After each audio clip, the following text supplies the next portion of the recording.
As I told you guys in my last tutorial that we'll talk about the PEMDAS rules, so we're not going to talk about these PEMDAS rules, which is the order of operation in terms of precedence and in terms of associativity.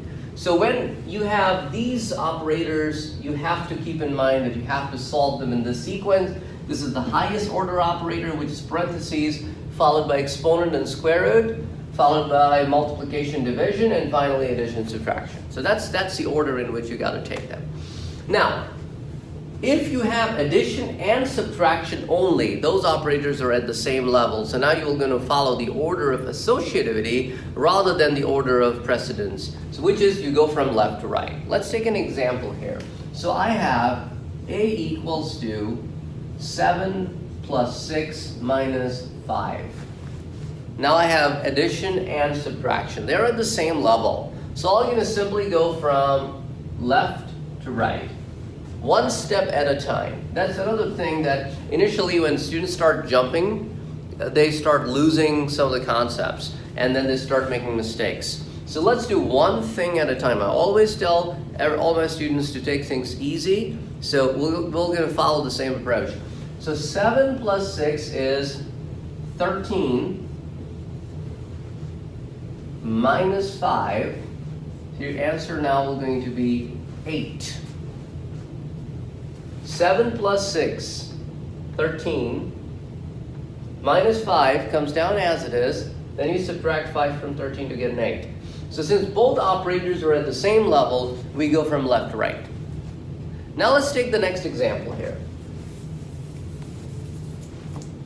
If I am in this situation, 7 times 3 plus 7. Now I have multiplication, which is a higher order operator than addition. So multiplication will going to take place first. 7 times 3 is 21 plus a 7. 21 plus 7 is going to be 28. Now, we took multiplication and did this before addition. Now comes a question. A lot of the people get confused what I'm about to show you next. If I switch things around, now some students start making this mistake that they now add 7 plus 3 and then times it by 7, which gives them an answer of 70, which is not correct way of solving this equation. The correct and the proper way to solve would be that you will going to do your multiplication before you do your addition. So now the multiplication is 3 times 7, which is 21, plus 7, 28. So the answer will be the same. As in my last problem, I just simply shifted things around, but multiplication at all times will be done before addition. Now let's take another example here. So we have 10 plus 20 divided by 4. Now division symbol can be written like this, like a slash, or you might also can see something like this, like 20 divided by 4, 20 divided by 4. All of these are different ways of writing it, so I'm just taking that approach. Now, division, let me put the same division symbol so that you're not confused about it. So division is a higher order operator than addition. So now what we'll do is we're going to perform the division first. 20 divided by 4 is 5 plus 10. 10 plus 5, 15. So the division will happen before the addition. Now, to the same problem, let me make one change here. Let me make this a 20. Okay? And now let me put parentheses around the two 20s. Parentheses takes precedence over all of these operations. So now the first thing that you will do is you will solve the parentheses. Inside the parentheses there is an addition, but that's inside the parentheses. So you always look at the parentheses first. and it will supersede all other operations. So now let's look at it like this. 20 plus 20 gives me 40 divided by 4, 10, which is 40 divided by 4. Okay? So parentheses will take precedence, so now addition will happen because of parentheses before the division takes place. Now, let's do something else different over here. Let's say if the problem was stated like this. In this case, each of the parentheses will be solved before the division takes place. So 20 plus 20 is 40. 3 plus 1 is 4. And now I divide the two numbers, which is 10. So parentheses will always be solved before anything else does. Okay, now we'll take the same example and write it a little bit differently. So now I have over here 2 squared. So 20 plus 20, because of parentheses, gives me 40. Divided by 2 squared. Now, once you get used to this thing, you start doing multiple things in the same step. But I'm doing only one thing in each step so that it's easier for you to see the progression. So we have 20 plus 20, that's 40. 2 squared I wrote down as it is. Now, between the division and exponent, the exponent supersedes division. So now we will going to do the exponents first. So 40 divided by 4. So the answer is still 10. 2 squared, which is 2 times 2, gives me the value of 4. So that's how I got this 4. So 40 divided by 4 gives me the same answer. Okay? Now let me change and add one more component to this.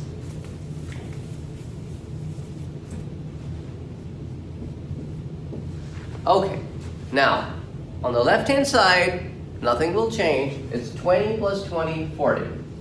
On the right-hand side, I have a division, of course, and after that, in my parentheses, I have 2 squared plus 1. What will happen first? 2 squared or addition? Now, based on the PEMDAS rule, exponents supersede addition. So, the exponent will going to happen first. So 2 squared, which gives me a 4, okay? So now I will going to do my addition, which is 4 plus 1, 5. I can very well drop the parentheses in this step. And now 40 divided by 5, 8. So that's how I can follow through this process, okay? Now let me give you one more example. I'm reworking the same example just so that you can get ideas of how do you go about solving these kind of problems. Okay, so I'm going to now change this 20 into a 4 times 5. So I'm changing this 20 to a 4 times 5, which is also 20, right? But I'm just adding some more complexity to the process. That's all I'm trying to do here, so that you could see how to solve a little bit more complex things.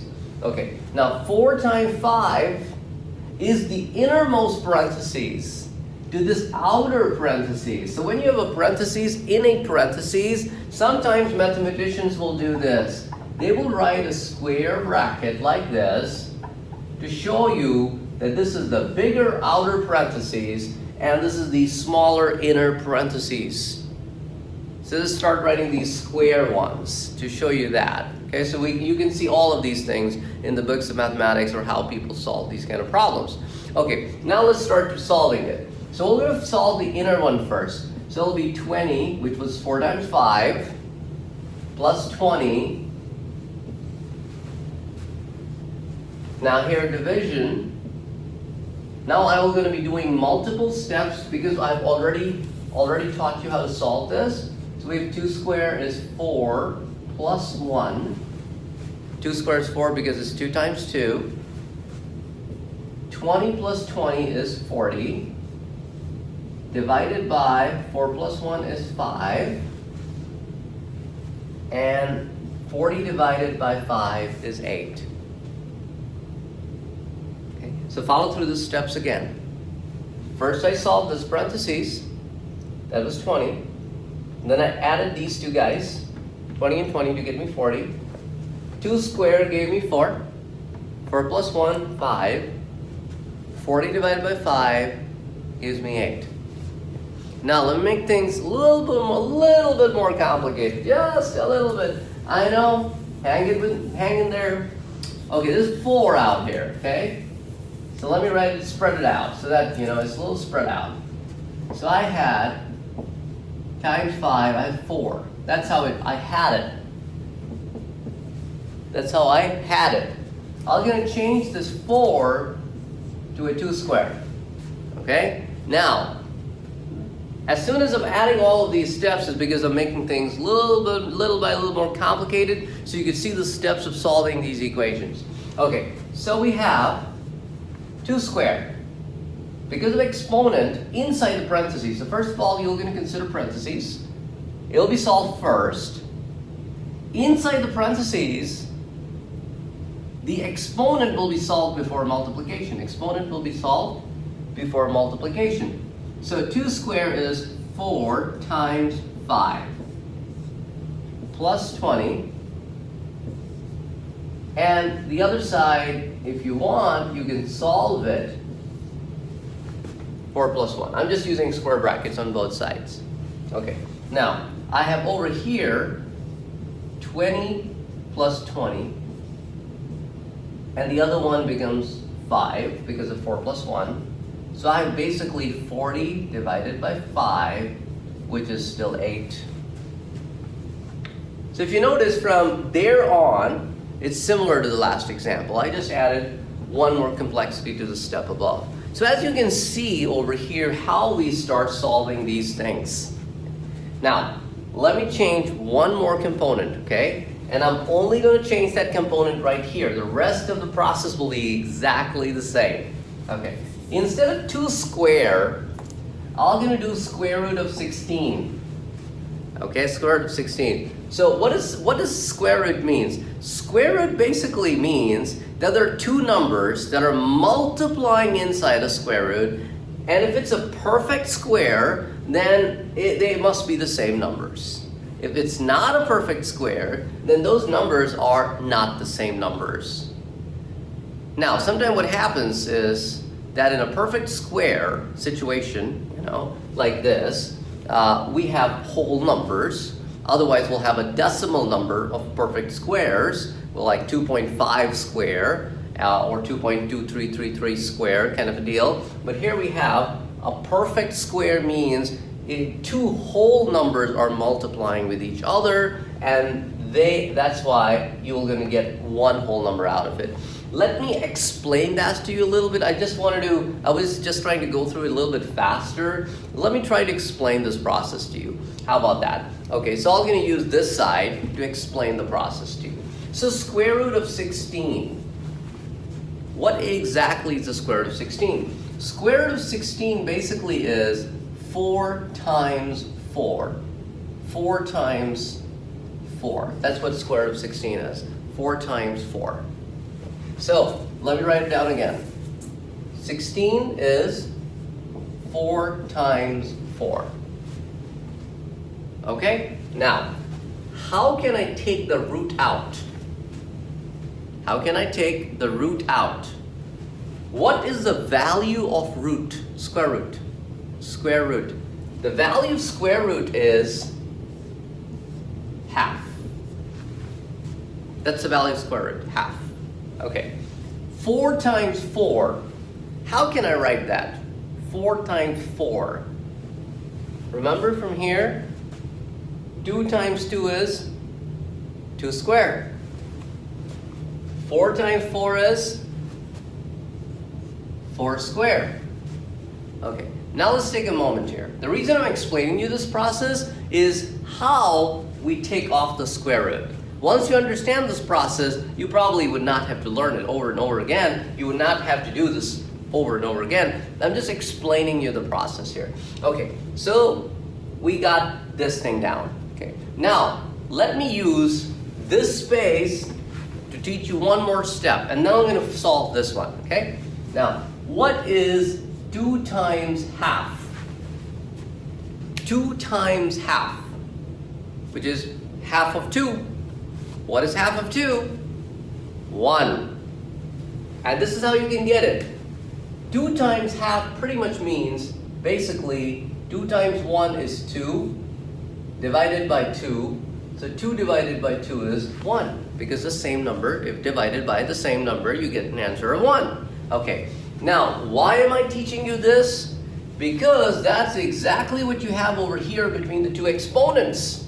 It is the 2 of the 4 multiplying with half of the parentheses. So 2 times half is 1. And you don't write 1, and that's how you get 4 out of it. That's how the square root of 16 gives you 4, where the root comes off. That's a process. Okay, so here, the square root of 16 gave me 4. The rest of the process exactly stays the same. So I just wanted to cover, in a very short amount of time, how to work with PEMDAS. Please excuse my dear Aunt Sally.